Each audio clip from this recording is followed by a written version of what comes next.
Locatee is the workplace analytics solution that provides meaningful insight to help you make better corporate real estate decisions.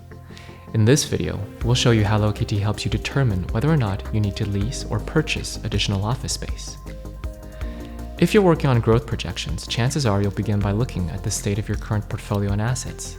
You might be interested, for example, in assessing a particular site's potential for accommodating more growth. In order to do this, you'll want to look at the site's peak occupancy over a long period of time.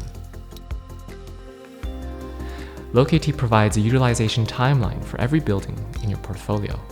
This can be found in each building's detailed view.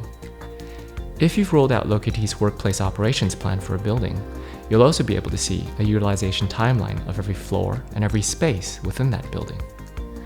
The timeline illustrates office utilization in relation to its total capacity and is interactive. You can click and drag over a specific section to get a better look.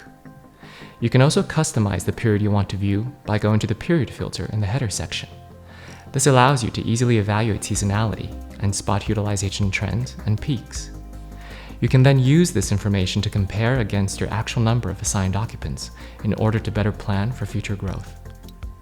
If you notice that your office utilization on a building, floor, or space is regularly around target occupancy, it may be an indicator that your current space is not enough. And there you have it. With just a few clicks, you now have the data to support your discussions on taking on additional office space.